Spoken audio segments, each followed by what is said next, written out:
तो हेलो दोस्तों, नमस्ते। एक बार फिर से आपका स्वागत है जॉब डिटेक्टर में। दोस्तों देखिए, मैं आपको यहाँ पे ऐसा चीज़ करवा रहा हूँ जो दोस्तों आपको हर एक एग्जाम आपको निकालने में काफ़ी इंपॉर्टेंट होगा। इस 1000 याद रखिए, 1000 मोस्ट इंपॉर्टेंट लूसेंट तो आपको पता ही है, हर एक एग्जाम के लिए काफ़ी इंपॉर्टेंट एक बुक आता है जिसमें आपका फिजिक्स, केमिस्ट्री, बायो, जीके और जीएस, कंप्यूटर, चाहे ज्योग्राफी हो गया, हर एक सब्जेक्ट यहाँ पे इंक्लूड होता है लूसेंट बुक में। उसका जितना भी एस्थेटिक्स जीके होता है ना, मैं आपको हिंदी में करवा रहा हूँ और इसका पीडीएफ आपको इंग्लिश में मिल जाएगा। उसके लिए टेंशन मत लीजिए, बस पार्ट बाय पार्ट्स आपको वीडियो देखने चाहिए। मैं एक वीडियो में आपको 100 क्वेश्चन आपको करवाऊंगा, यानी 10 वीडियो में 1000 क्वेश्चन खत्म। तो सोच लीजिए, यदि आप ये 10 क्लास कर लेते हो पूरा A to Z, तो आपका टाटा अप्रेंटिस क्या, आपका गवर्नमेंट एग्जाम भी आप क्वालिफाई कर जाओगे। यानी आपको साइंस और जीके में आपको कहीं भी थोड़ा सा भी प्रॉब्लम नहीं होगा। बस ये 1000 क्वेश्चन आपको बस देखना है। तो चलिए वीडियो को शुरुआत करते हैं। बस वन लाइनर क्वेश्चन है, बस आपको देखना है और पीडीएफ डाउनलोड करना है और टाइम टू पढ़ना है। बस इतना ही आपको करना, बाकी आपके लिए काफ़ी क्लियर हो जाएगा। आपका जो भी टाटा रिलेशन का एग्जाम आने वाला, वो भी आपका साइंस और जीके में आपका कुछ भी प्रॉब्लम नहीं होने वाला, ये मेरा प्रॉमिस है। तो चलिए वीडियो को शुरुआत करते हैं। उससे पहले चैनल पर पहली बार विजिट कर रहे हो तो चैनल को सब्सक्राइब कर देना और बेल आइकन को ऑन कर देना, ताकि जैसे वीडियो अपलोड करो सबसे पहले आपको नोटिफिकेशन मिल सके। पूरा वीडियो देखिएगा तो ही आपका डाउट क्लियर होगा, ठीक है। और कोई भी यदि डाउट लग रहा है तो नीचे इंस्टा आईडी है, जरूर कमेंट कीजिए। नीचे टेलीग्राम आईडी है, उसको ज्वाइन कर लीजिए, ताकि आपको वहां से आपको पीडीएफ मिलता रहेगा। देखिए, सबसे पहला क्वेश्चन ध्यान दीजिएगा कि भगवान बुद्ध को ज्ञान की प्राप्ति कहाँ हुई थी। याद रखिएगा, बोध गया में भगवान बुद्ध को ज्ञान की प्राप्ति हुई थी, ठीक है। और आपसे ये भी क्वेश्चन पूछा जा सकता था कि बुद्ध गया किस लिए फेमस है, या भगवान बुद्ध के रिलेटेड बोध गया से आपको हमेशा क्वेश्चन पूछा ही जाता था। सिंपल से याद रखिएगा। अगला बात करिए तो आर्य समाज की स्थापना किसने की थी। काफी इंपॉर्टेंट क्वेश्चन है। तो स्वामी दयानंद ने की थी आर्य समाज की स्थापना। अगला क्वेश्चन ध्यान दीजिएगा, क्वेश्चन नंबर 3 कि पंजाबी भाषा की लिपि कौन सी है। तो याद रखिए, गुरुमुखी। काफी इंपॉर्टेंट क्वेश्चन है, आपको गवर्नमेंट एग्जाम में ये क्वेश्चन आपको पूछा जाएगा। एसएससी बात करें एनटीपीसी जिनका सेकंड फेज चलने वाला, उनके लिए भी तो ये क्वेश्चन पूरा इंपॉर्टेंट होने वाला है, ध्यान दीजिएगा। अगला क्वेश्चन नंबर 4 कि भारत की मुख्य भूमि का दक्षिणतम किनारा कौन सा था। याद रखिएगा, कन्याकुमारी सबसे दक्षिण में आता है भारत का। अगले बात करते हैं क्वेश्चन नंबर 5 कि भारत में सबसे पहले सूर्य किस राज्य से निकलता है। तो ध्यान दीजिएगा दोस्तों, इसका आंसर क्या होगा, अरुणाचल प्रदेश। अरुणाचल प्रदेश में भारत में सबसे पहले सूर्य निकलता है। प्यारे साथियों, क्वेश्चन नंबर 6 देखिए, इंसुलिन का प्रयोग किस बीमारी के उपचार में होता है। तो याद रखिएगा, मधुमेह यानी शुगर के बीमारी के लिए इंसुलिन का हम लोग प्रयोग करते हैं। साइंस का क्वेश्चन है, मैंने आपको इसमें आपको A to Z आपको सब कुछ मिल जाएगा। देखिए, बिहू किस राज्य के किस लिए प्रसिद्ध है। तो याद रखिए, असम में बिहू डांस कहाँ पे किया जाता है, ये आपका नृत्य से है, तो असम में बिहू डांस फेमस है। अगला क्वेश्चन ध्यान दीजिएगा, क्वेश्चन नंबर 8 कौन सा विटामिन में आंवले में प्रचुर मात्रा में मिलता है। काफी इंपॉर्टेंट क्वेश्चन है साथियों। तो याद रखिएगा, विटामिन सी मिलता है किसमें, तो आंवले में प्रचुर मात्रा में, इसलिए आंवला खाया जाता है। अगले बात करते हैं क्वेश्चन नंबर 9 की ओर कि भारत का प्रथम गवर्नर जनरल कौन था। तो याद रखिएगा, विलियम बेंटिंग। काफी इंपॉर्टेंट क्वेश्चन है, विलियम बेंटिंग। अगले क्वेश्चन नंबर 10 कि कागज का आविष्कार किस देश में हुआ था साथियों। तो याद रखिएगा, चीन में हुआ था। किसका, तो कागज का आविष्कार। अगले बात करते हैं क्वेश्चन नंबर 11 के गौतम बुद्ध का बचपन का नाम क्या था। काफी इंपॉर्टेंट क्वेश्चन है गौतम बुद्ध के रिलेटेड। तो याद रखिएगा साथियों कि सिद्धार्थ नाम था। किसका, तो गौतम बुद्ध का। क्वेश्चन नंबर 12 कि भारत में सशस्त्र बलों का सर्वोच्च सेनापति कौन होता है। तो याद रखिएगा, राष्ट्रपति होते हैं। जैसे हमारे अभी करंट का राष्ट्रपति कौन है, तो रामनाथ कोविंद। अगले बात करते हैं क्वेश्चन नंबर 13 के रोतुंदी किस विटामिन की कमी से होती है। तो साथियों याद रखिएगा, विटामिन ए की कमी से होती है। क्या, तो रोतुंदी। क्वेश्चन नंबर 14 क्या है कि पोंगल किस राज्य का त्योहार। तो याद रखिए, तमिलनाडु का त्योहार है। क्या, तो पोंगल। आपको इससे रिलेटेड भी क्वेश्चन पूछा जाता है। त्योहार हो गया, फेस्टिवल हो गया, नृत्य हो गया, A to Z आपको इसमें सारा कुछ कवर हो जाएगा। बस वीडियो लास्ट तक देखते रहिएगा और चैनल को सब्सक्राइब एंड वीडियो को लाइक एंड शेयर जरूर कीजिएगा। देखिए, गिद्दा और भंगड़ा किस राज्य के लोक नृत्य है। पंजाब का लोक नृत्य है। क्वेश्चन नंबर 16 के टेलीविजन का आविष्कार किसने किया था। याद रखिएगा, जॉन लॉगी ने किया था। किसका, तो टेलीविजन का आविष्कार जॉन लॉगी बियॉर्ड। याद रखिएगा, जॉन लॉगी बियॉर्ड ने टेलीविजन का आविष्कार किया था। बढ़ते हैं क्वेश्चन नंबर 17 की ओर। क्वेश्चन नंबर 17 भारत की पहली महिला शासिका कौन थी। तो याद रखिएगा, रजिया सुल्तान। क्वेश्चन नंबर 18 के मछली किसकी सहायता से सांस लेती है। याद रखिएगा, फेफड़ों की सहायता से सांस लेती है। क्वेश्चन नंबर 19 इनकलाब जिंदाबाद का नारा किसने दिया था। याद रखिएगा, भगत सिंह ने दिया था इनकलाब जिंदाबाद का नारा।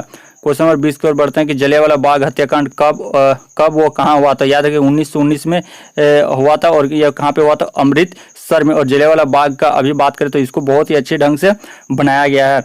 एक मेमोरी की तरफ से दोस्तों उसको बहुत ही अच्छा खासा डेवलप कर दिया गया है मोदी द्वारा। बात करते हैं दोस्तों अगले क्वेश्चन की बढ़ते हैं। क्वेश्चन नंबर 21 को 1939 ईस्वी में कांग्रेस छोड़ने के बाद सुभाष चंद्र बोस ने किस दल की स्थापना की थी? याद रखिएगा, फॉरवर्ड ब्लॉक नामक उन्होंने एक दल की स्थापना की थी। कब? तो 1939 को। अगले बात करते हैं क्वेश्चन नंबर 22 के पंजाब केसरी किसे कहा जाता है? तो याद रखिए लाला लाजपत राय को पंजाब केसरी की उपाधि दी जाती है। नेक्स्ट क्वेश्चन नंबर 23 की सैंडर्स की हत्या किसने की थी? काफी अच्छा क्वेश्चन है, तो याद रखिएगा भगत सिंह ने की थी। क्वेश्चन नंबर 24 क्या है? 1857 ईस्वी के विद्रोह में किसने अपना बलिदान सबसे पहले दिया था? तो याद रखिएगा मंगल पांडे ने। बढ़ते हैं क्वेश्चन नंबर 25 की। अगर भारत की पहली महिला राज्यपाल कौन थी? तो याद रखिएगा सरोजिनी नायडू। अगले क्वेश्चन के बढ़ते हैं। क्वेश्चन नंबर 26 की माउंट एवरेस्ट पर 2 बार चढ़ने वाली पहली महिला कौन थी? तो याद रखिएगा संतोष यादव। नेक्स्ट क्वेश्चन बढ़ते हैं। क्वेश्चन नंबर 27 के ब्रह्म समाज की स्थापना किसके द्वारा की गई थी? तो याद रखिए राजा राममोहन राय द्वारा, और इन्होंने सती प्रथा का भी अंत किया था। याद रखिएगा इंपॉर्टेंट है। स्वामी दयानंद सरस्वती का मूल नाम क्या था? तो याद रखिएगा मूलाशंकर। काफी इंपॉर्टेंट क्वेश्चन है। अगले क्वेश्चन के बढ़ते हैं।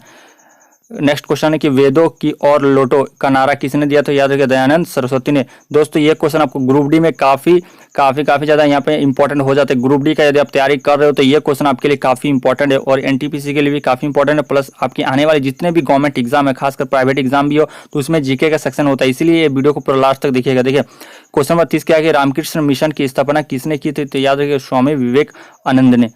नेक्स्ट क्वेश्चन क्या है? क्वेश्चन नंबर 31 कि वास्को डिगामा भारत कब आए? तो याद रखिएगा 1498 ईस्वी में वास्को डिगामा भारत आए थे। अगले बात करते हैं कि वास्को डिगामा कहाँ के रहने वाले थे? याद रखिए पुर्तगाली थे। कौन? तो वास्को डिगामा। देखिए हवा महल कहाँ स्थित है? तो जयपुर में। अगला क्वेश्चन कि सिख धर्म का संस्थापक किस सिख गुरु को माना जाता है? तो याद रखिए गुरु नानक को। क्वेश्चन नंबर 35 कि सिखों का प्रमुख त्योहार कौन सा है? तो याद रखिए बैसाखी।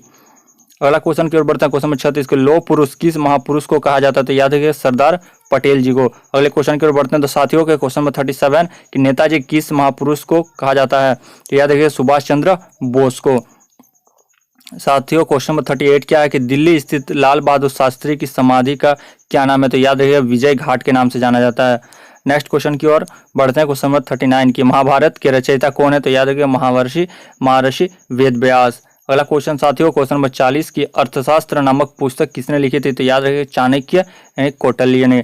अगला क्वेश्चन देखिएगा जय जवान जय किसान का नारा किसने दिया? तो याद रखिएगा साथियों लाल बहादुर शास्त्री ने।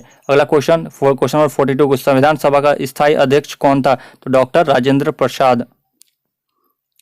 बढ़ते हैं क्वेश्चन नंबर 43 की ओर। क्वेश्चन नंबर 43 क्या है? कि संविधान सभा की प्रारूप समिति के अध्यक्ष कौन थे? तो याद रखिए doctor Bhimrao Ambedkar. Question number 44 क्या है साथियों? कि विश्व रेड क्रॉस दिवस किस तारीख को मनाया जाता है? तो याद रखिएगा 8 मई को। क्वेश्चन नंबर 45 क्या है?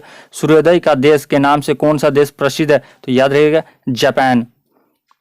अगला क्वेश्चन क्या है? क्वेश्चन नंबर 46 के अंतर्राष्ट्रीय महिला दिवस किस तिथि को मनाया जाता है? तो साथियों तो 8 मार्च को मनाया जाता है। क्वेश्चन नंबर 47 की क्षेत्रफल के दृष्टि में भारत में सबसे छोटा राज्य कौन सा है? तो याद रखिएगा गोवा। अगला क्वेश्चन नंबर 48 की ओणम किस राज्य का प्रसिद्ध त्योहार है? तो याद रखिएगा साथियों केरल का। क्वेश्चन नंबर 49 की दिल्ली भारत की राजधानी कब बनी? तो याद रखिएगा 1911 को। क्वेश्चन नंबर 50 साथियों के सबसे चमकीला ग्रह कौन सा है? तो शुक्र। भारत का राष्ट्र पशु कौन सा है? तो बाघ। भारत का राष्ट्र पक्षी कौन सा है? तो मोर। अगला क्वेश्चन साथियों क्वेश्चन नंबर 43 कि भारत का राष्ट्रीय जलीय जीव कौन सा है? तो याद रखिएगा गंगा डॉल्फिन। अगला बात करते हैं क्वेश्चन नंबर 54 कि भारत का राष्ट्रीय फल कौन सा है? तो आम। भारत का राष्ट्रीय फूल कौन सा है? तो कमल। भारत का राष्ट्रीय पेड़ कौन सा है? तो बरगद। और भारत का राष्ट्रीय खेल कौन सा है? तो हॉकी। ये काफी कॉमन क्वेश्चन है, बट इसमें भी बहुत कोई डाउट करते हैं दोस्तों, भूल जाते हैं, तो इसीलिए रिपीट करना काफी जरूरी है साथियों। इसलिए आपका A to Z यहाँ पे रिपीट यानी आपको रिवाइज भी हो जाएगा। ध्यान दीजिएगा साथियों। क्वेश्चन नंबर 58 कि भारत के राष्ट्रीय झंडे की लंबाई और चौड़ाई का अनुपात कितना होता है? तो याद रखिएगा 3:2। क्वेश्चन नंबर 59 साथियों कि भारत का राष्ट्रगान किसने लिखा था? याद रखिएगा रविन्द्रनाथ टैगोर ने। बात करते हैं साथियों क्वेश्चन नंबर 60 की भारत का राष्ट्रगीत कौन सा? तो याद रखिएगा वंदे मातरम। भारत का राष्ट्रगीत किसने लिखा था? याद रखिएगा बंकिम चंद्र चटर्जी ने। क्वेश्चन नंबर नेक्स्ट क्वेश्चन के महात्मा गांधी को राष्ट्रपिता सबसे पहले किसने कहा था? याद रखिएगा नेताजी सुभाष चंद्र बोस ने। बात करते हैं क्वेश्चन नंबर 63 कि हमारा राष्ट्रीय पंचांग कौन सा है? तो याद रखिएगा संक संवत। अगले क्वेश्चन नंबर 64 क्या है साथियों कि राष्ट्रगान गाने की अवधि कितनी है? तो याद रखिएगा 52 सेकंड। क्वेश्चन नंबर 65 क्या है कि रेडियो एक्टिविटी की खोज किसने की थी साथियों? तो याद रखिएगा हेनरी बैकरल ने। अगले क्वेश्चन की ओर बढ़ते हैं साथियों। क्वेश्चन नंबर 66 की पेस मेकर का संबंध शरीर के किस अंग से है? तो हृदय से। बात करते हैं क्वेश्चन नंबर 67 की ओर कि मानव शरीर के किस ग्रंथि को मास्टर ग्रंथि कहा जाता है? तो याद रखिएगा पीयूष ग्रंथि को। बढ़ते हैं साथियों क्वेश्चन नंबर 68 की ओर कार्बन का सर्वाधिक शुद्ध रूप कौन सा है? तो याद रखिएगा हीरा। क्वेश्चन नंबर 69 क्या साथियों के एक्सरे का आविष्कार किसने किया था? तो याद रखिएगा रोंटगन ने। बात करते हैं अगले क्वेश्चन की ओर साथियों कि क्वेश्चन नंबर 70 किस धातु का प्रयोग मानव द्वारा सबसे पहले किया गया था? तो याद रखिए तांबा का प्रयोग। बढ़ते हैं साथियों क्वेश्चन नंबर 71 की ओर कि अंतरिक्ष यात्री को बाह्य आकाश कैसे दिखाई पड़ता है? तो याद रखिए काला दिखाई पड़ता है। बात करते हैं साथियों क्वेश्चन नंबर 72 कि दूरबीन का आविष्कार किसने किया था? तो याद रखिए गैलीलियो ने। प्लीज वीडियो को लाइक कर दीजिए, शेयर कर दीजिए, चैनल पर पहली बार आ रहे हो तो चैनल को सब्सक्राइब करके बेल आइकन को ऑन कर दीजिए। बढ़ते हैं क्वेश्चन नंबर 73 की ओर कि दिल्ली स्थित महात्मा गांधी की समाधि का क्या नाम है? तो याद रखिएगा राजघाट। क्वेश्चन नंबर 74 साथियों को भारत में पहली रेल कहां से कहां तक चली थी? याद रखिएगा साथियों मुंबई से थाने के बीच, जो कि वर्तमान में मुंबई है। बात करते हैं क्वेश्चन नंबर 75 की भारत में पहली बार मेट्रो रेल सेवा किस नगर से आरंभ हुई थी? तो याद रखिए कोलकाता से आरंभ हुई थी। बात करते हैं साथियों क्वेश्चन नंबर 76 की ओर भारत में रेल का आरंभ किस सन में हुआ? तो याद रखिए 1853 में हुआ था भारत में रेल का आरंभ। बात करते हैं क्वेश्चन नंबर 77 भारत में प्रथम भारतीय अंतरिक्ष यात्री कौन थे? तो स्क्वाड्रन लीडर राकेश शर्मा 1984 में। काफी इंपॉर्टेंट क्वेश्चन है। बात करते हैं क्वेश्चन नंबर 78 की ओर कि भारत के प्रथम महिला मुख्यमंत्री कौन थी? तो श्रीमती सुचेता कृपलानी। काफी इंपॉर्टेंट क्वेश्चन है। बात करते हैं क्वेश्चन नंबर 79 की ओर कि हरियाणा के पहले मुख्यमंत्री कौन थे? तो पंडित भगवत दयाल शर्मा। काफी इंपॉर्टेंट क्वेश्चन है। अगले क्वेश्चन की बढ़ते हैं क्वेश्चन नंबर 80 कि संयुक्त राष्ट्र संघ की स्थापना कब हुई थी? तो 24 अक्टूबर 1945 को। क्वेश्चन नंबर 81 संयुक्त राष्ट्र संघ का मुख्यालय कहाँ स्थित है? तो याद रखिएगा दोस्तों न्यूयॉर्क में। क्वेश्चन नंबर 82 संयुक्त राष्ट्र संघ के पहले महासचिव कौन थे? तो याद रखिए त्रिगवेली। बात करते हैं क्वेश्चन नंबर 83 की ओर कि इस समय संयुक्त राष्ट्र संघ के कितने देश सदस्य हैं? तो याद रखिएगा 193। बात करते हैं साथियों क्वेश्चन नंबर 84 कि संयुक्त राष्ट्र संघ सुरक्षा परिषद के कितने देश सदस्य होते हैं? तो याद रखिएगा 15। क्वेश्चन नंबर 85 कि संयुक्त राष्ट्र संघ सुरक्षा परिषद के कितने देश स्थायी सदस्य हैं? तो याद रखिएगा 5। अगले क्वेश्चन साथियों क्या कि अंतर्राष्ट्रीय न्यायालय कहाँ स्थित है? तो याद रखिएगा देहाग हॉलैंड में। याद रखिएगा द हेग हॉलैंड में स्थित है क्या? तो अंतर्राष्ट्रीय न्यायालय। काफी इंपॉर्टेंट क्वेश्चन है। अगले क्वेश्चन को बढ़ते हैं क्वेश्चन नंबर 87 कि संयुक्त राष्ट्र संघ के वर्तमान महासचिव कौन है? तो याद रखिएगा एंटोनियो गुटेरेस। काफी इंपॉर्टेंट क्वेश्चन है। क्वेश्चन नंबर 88 क्या है साथियों कि संयुक्त राष्ट्र महासभा में हिंदी में भाषण देने वाले भारतीय कौन थे? तो अटल बिहारी वाजपेयी। बात करते हैं साथियों क्वेश्चन नंबर 89 की ओर कि देखिए संयुक्त राष्ट्र संघ सुरक्षा परिषद के अस्थायी सदस्य कितने वर्षों के लिए चुने जाते हैं? तो याद रखिएगा साथियों 2 वर्षों के लिए। बात करते हैं क्वेश्चन नंबर 90 संयुक्त राष्ट्र संघ 193 सदस्यता कौन सा देश बना? तो याद रखिएगा दक्षिण सूडान। बात करते हैं साथियों अगले क्वेश्चन की ओर। क्वेश्चन नंबर 91 किस विटामिन की कमी से खून का रुकाव बंद नहीं होता है? तो याद रखिएगा साथियों विटामिन के। अगले क्वेश्चन की ओर बढ़ते हैं क्वेश्चन नंबर 92 के हिंदी दिवस कब मनाया जाता है साथियों? तो याद रखिएगा 14 सितंबर को। अगले क्वेश्चन की ओर बढ़ते हैं कि संविधान ने किस अनुच्छेद द्वारा हिंदी को राष्ट्रभाषा घोषित किया है? तो याद रखिएगा साथियों अनुच्छेद 343 के तहत। बात करते हैं तो साथियों अगले क्वेश्चन के ओलंपिक खेलों के एकल स्पर्धा स्वर्ण पदक जीतने वाले एकमात्र भारतीय कौन है? तो याद रखिएगा अभिनव बिंद्रा साथियों। बात करते हैं ओलंपिक खेलों का आयोजन कितने वर्षों के बाद होता है साथियों? तो याद रखिएगा 14 वर्ष। बात करते हैं क्वेश्चन नंबर 96 सन 2020 में ओलंपिक का स्थान क्या था? याद रखिएगा टोक्यो। अंतर्राष्ट्रीय मानव अधिकार दिवस कब मनाया जाता है साथियों? तो याद रखिएगा 10 दिसंबर को। हमारा क्वेश्चन नंबर 98 आ चुके हैं। हरियाणा की कौन सी नस्ल की भैंस प्रसिद्ध है? तो याद रखिएगा मुर्रा। याद रखिएगा साथियों मुर्रा। अगले क्वेश्चन के बढ़ते हैं कि प्रसिद्ध शीतला माता मंदिर कहाँ स्थित है साथियों? तो याद रखिएगा गुड़गांव में। हमारा लास्ट क्वेश्चन कि विशाल हरियाणा पार्टी किसने बनाई थी? याद रखिएगा राव वीरेंद्र शाह ने साथियों। ये हमने कर दिया बहुत ही जल्द 100 क्वेश्चन। इसी तरह दोस्तों नेक्स्ट पार्ट में हम लोग 100 क्वेश्चन करेंगे। 10 दिन में टारगेट रखते हैं 1000 क्वेश्चन करने का। बस आप लोग के सपोर्ट चाहिए साथियों। वीडियो को जितना हो सके लाइक शेयर एंड चैनल को सब्सक्राइब करके दीजिएगा। मिलते हैं इसके पार्ट 2 के साथ। तो तक जय हिंद साथियों।